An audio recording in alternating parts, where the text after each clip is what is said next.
Did you know that you can watch the US government's decline in real time just by watching a couple of movies and TV shows one after the other? Here, I'm going to give you a glimpse into what you can watch and the history that it covers so that you too can appreciate watching the US government get destroyed in slow motion. If you find that you enjoyed this video, please consider liking and subscribing. Every little bit helps. And with that being said, let's get into it. The curse of youth that most older folks have no clue about is that in the lifetime of young people, there has never been enough money or resources for anything that is designed to help people. And this is because of the breakdown of the US government. Institutions designed for the public good have been falling apart for years. And the funny thing is, we've been watching this breakdown for decades, before most people can even remember. And unintended, or perhaps intended, consequences of the endless growth of rich, powerful people under the guise of business and the economy has been the abject destruction of the government. We in the Western world have been blessed with years of democratic institutions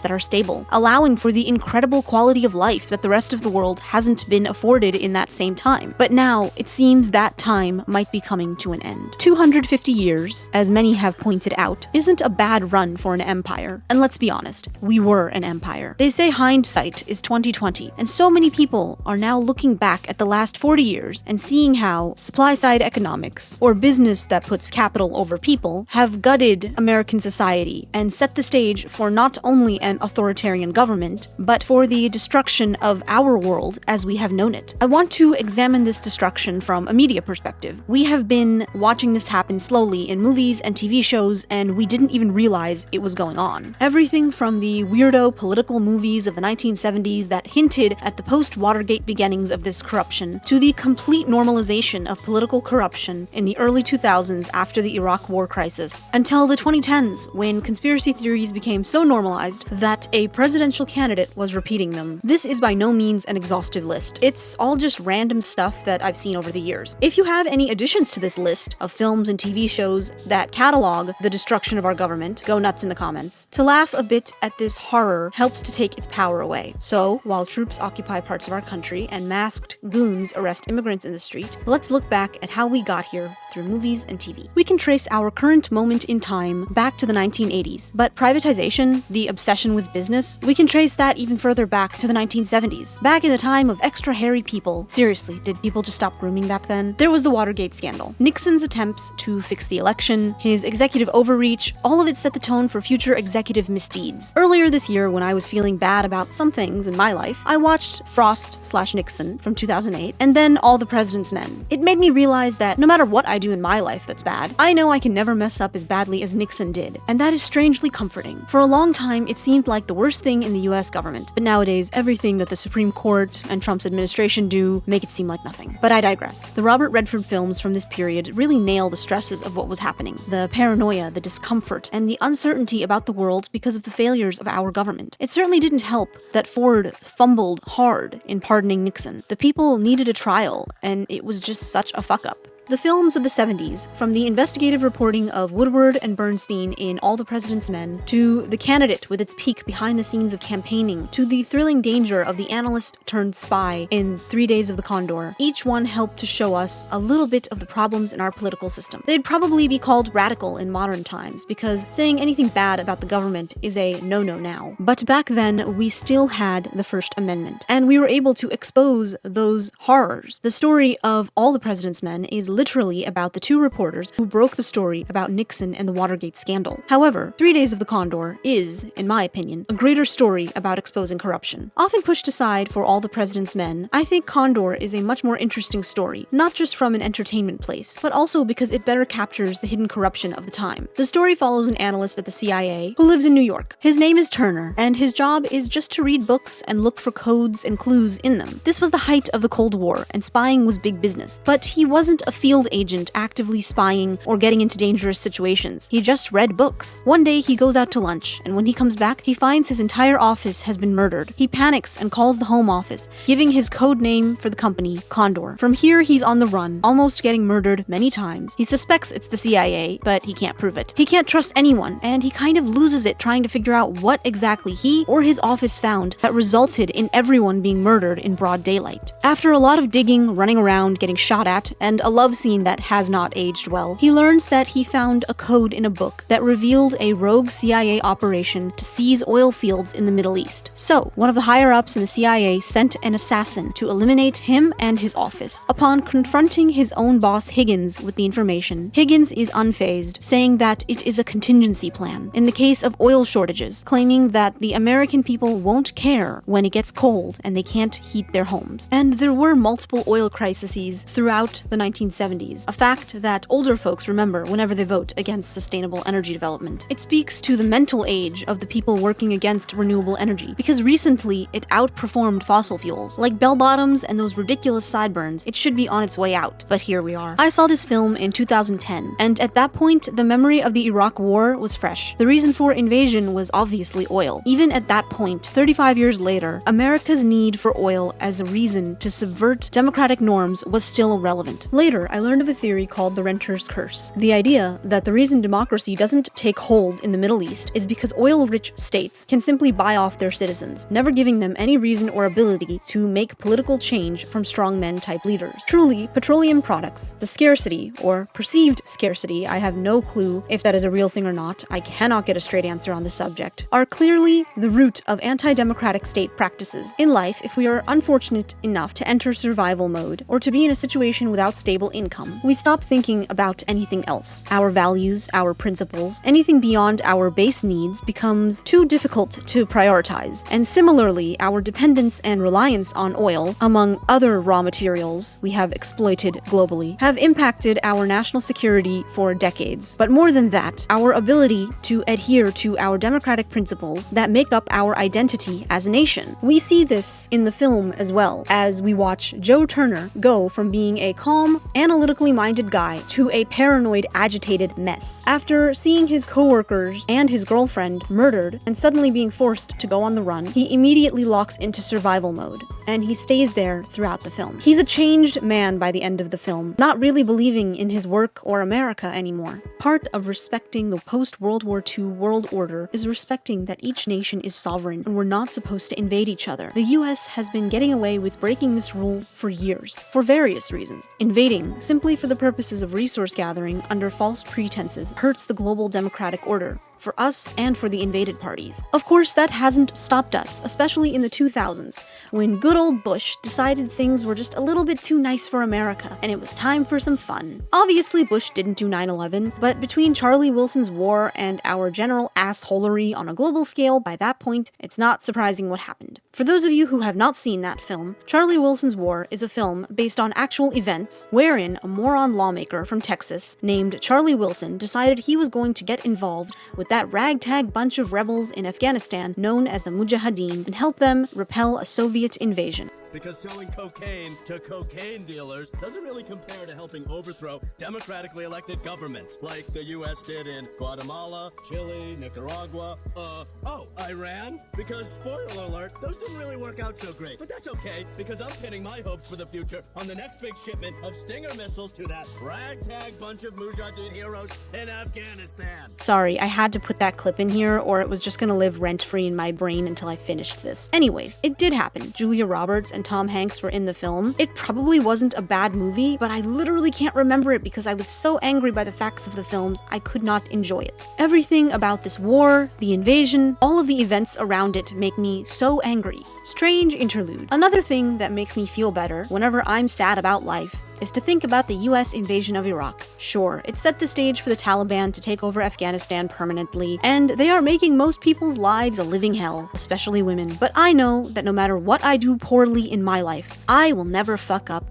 as badly as the US spending trillions to replace the Taliban with the Taliban. This one was on Trump, no matter how much Republicans like to say it was Biden. And yes, I'm sure this joke is politically incorrect, but since political incorrectness is now in fashion, I have to remind you, it goes both ways. Anyways, by the middle of the 2000s, corruption was becoming normalized. As the aftermath of the invasion and the horrors rolled in, we saw the consequences of a modern war. This was like Vietnam, but so much weirder because of the internet and modern media. The surreal nature of the war, the terror alert, the paranoia, the way we treated the Muslim community in the aftermath of 9/11. I didn't yet understand what kind of awfulness they truly experienced around that time. Not until the news reports and the CIA torture report came out years later during Obama's administration. This obscure TV show from 2006 best sums up this time. Jericho originally aired on CBS, and it was a doozy. It followed a small town in Kansas in the aftermath of major nuclear attacks on multiple cities all over America. Jericho is safe because they are far from everything,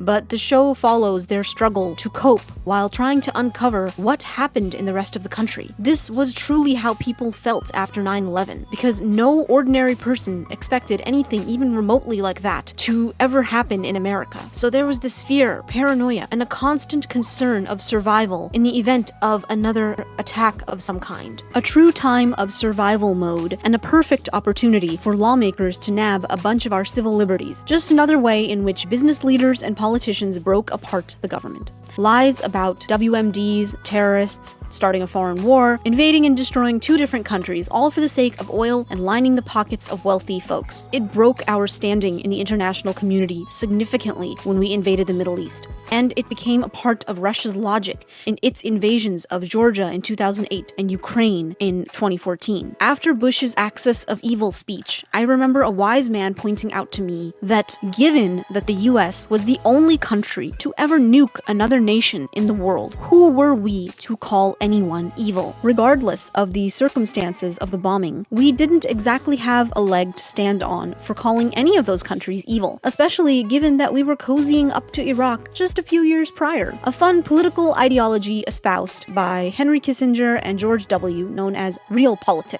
I'm not going to talk about it here because it makes me angry, but you can research it if you're interested. As the series Jericho continued, we learned how and why the nuclear attacks happened. A private military company, Ravenwood, partnered with a large corporation, perpetrated multiple attacks across various cities across the country so that they could create their own repressive state in the western US called the Allied States of America. This was the fear that our actions abroad would come back to haunt us. One more chicken coming home to roost moment, if you will. Another attack on the US never materialized, but the torture, the looting, the war crimes that we committed in the Middle East broke our democracy. Who were we to police human rights globally with the things that we were doing abroad? And thanks to modern media, we couldn't hide anything anymore. We see it in the subplot of the soldier Jake, who returns home the day that the bombings occur. Throughout the series, we see that he has military training, he's good under pressure and in difficult situations, but he claims he's not a soldier. We later learn that he was a mercenary in the Middle East. He worked for a private military company called Ravenwood, something that so fascinated me, I googled it and found it was real. We did use such companies in the war. Private military contractors, private soldiers, fighting not under the banner of a nation, but under that of a company. Commonplace now, but novel to me at the time. I had just learned the word mercenary a few years back watching Disney's Atlantis: The Lost Empire. Basically, if we are spending lots and lots of money on paid mercenaries instead of just spending to recruit and train more troops, then these mercenaries had to be worth the investment.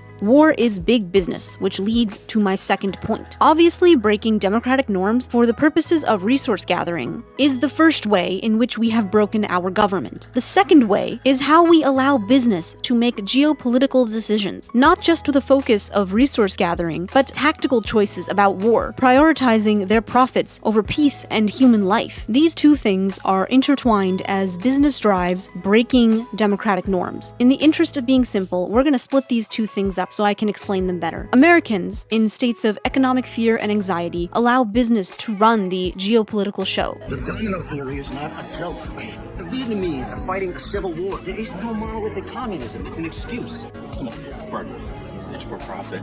Bombs are the perfect product. They cost a fortune. You only use them once. So we create a world where money is more important than human life. It happened in Vietnam in the 60s, and it's happening right now in Gaza. Politicians hide behind cultural, ideological, even historical reasons, but really, they just want to get paid the big bucks. Because as Clarence Thomas loves to whine, there isn't much money in public service. The result of these things, of letting business make geopolitical decisions, of breaking democratic norms for purposes of resource gathering, is a world where American life has no value, and the world just sees us as hypocritical clowns. I think of the Pirates of the Caribbean films, and how, at the end of the first film, it's exciting that the main character, Will, has become a pirate because he and his fiancée allow Jack Sparrow, a wanted pirate, to escape. That was 2003. In 2006, the opening of the sequel, both Will and Elizabeth are about to be arrested for that same crime because the East India Trading Company is taking over the oceans and needs to capture up all of the remaining pirates, including Jack Sparrow. In a rewatch of this as an adult, it's obvious that this was a chickens have come home to roost moment for America. 2006 was really the beginning of the results, the consequences of our piratic, illegal actions in the Middle East. None of those actions were so damning and damaging to American politics as the Abu Ghraib prison scandal and the torture report that came out in 2009. I didn't watch it because just seeing the news reports in and around 2009 was enough to scar me for life. But the report on Amazon Prime, which was released in 2019, details the CIA's post-9/11 detention and interrogation program, and how a summary of the torture report came to be released to the public.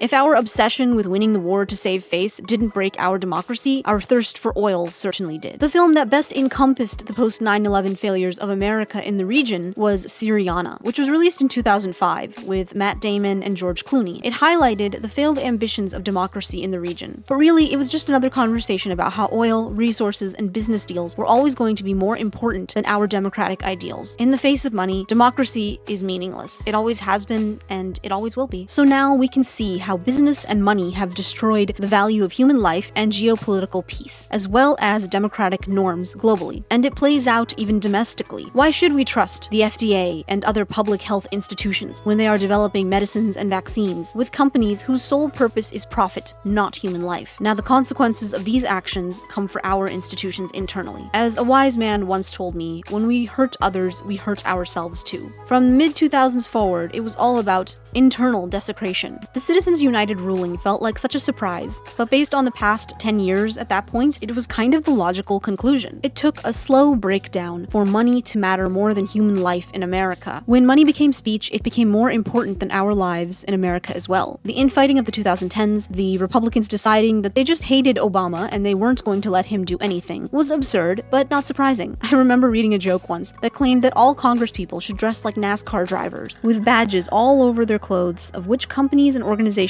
own them. It benefits them to kneecap useful government actions. It has for years. The less the government does to regulate things to benefit the public good, the more money they make. Whether it's powerful individuals buying Supreme Court judges or lobbying groups buying individual politicians, from the gun lobby railing against gun regulations or the baby formula lobby railing against paid maternal leave. This is the breakdown of our institutions. Each part of our government is now owned by wealthy, powerful people. The original idea for this video came when I watched Rubicon, this old show from 2010 that was cancelled after one season on AMC. I was feeling nostalgic, so earlier this year when I rewatched 3 Days of the Condor, I remembered this show. It took inspiration from the movie, but it ended up being a failure. It's slow and weird, it just never captures the brilliance of the original film. But it is about a policy analyst in New York in 2010 who uncovers a conspiracy in the US government after his mentor is killed.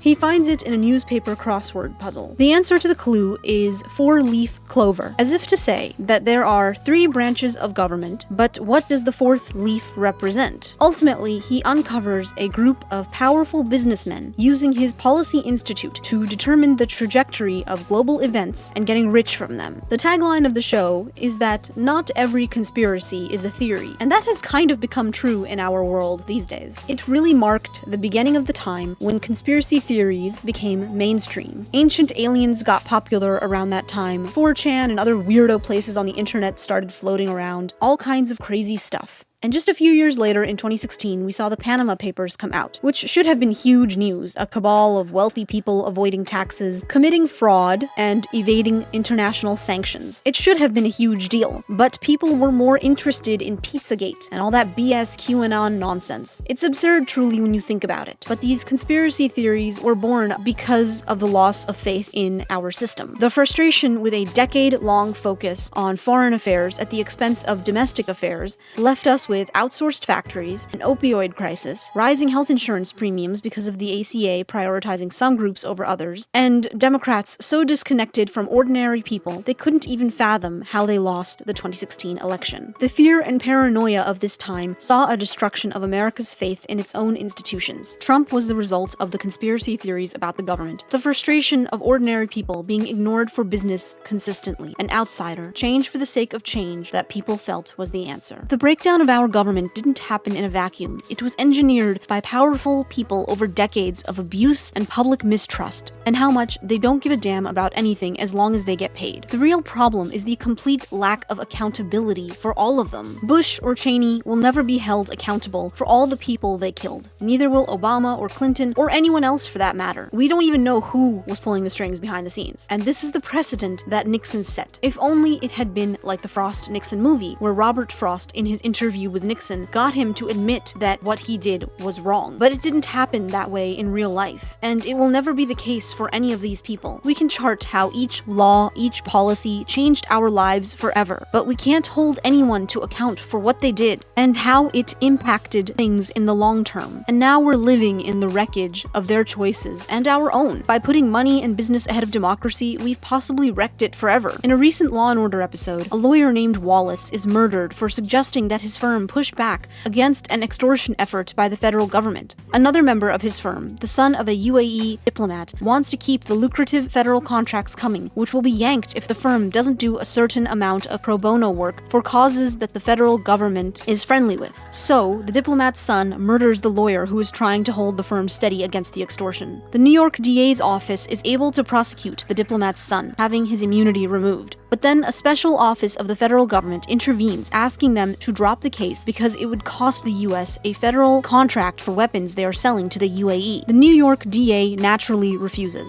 The federal government has no hands in the work of the state. Then suddenly, the eyewitness who saw the defendant, the diplomat's son, recants his story. The DA and the cops discover that he was bribed by someone connected with the special office of the federal government, who had initially asked them to drop the case. In the end, the diplomat's son gets 12 years for murder. The law firm acquiesces to the federal government's demand, and the DA is given this lecture by the special office's agent. I failed to help you understand the gravity of the environment we're in now. When I came to you, asked you to drop this case, that wasn't some friendly request from an old pal. I see. This is how things work now. People get in line. People need to bend the knee, or else there are repercussions. And I think it's something for you to really think about, like ponder, you know, where your allegiances really are at the end of the day. Whether it's really worth being your own guy in this day and age. I think I'm good. And if I'm being honest, I don't know how to do it any other way. Well, things have worked out pretty good so far.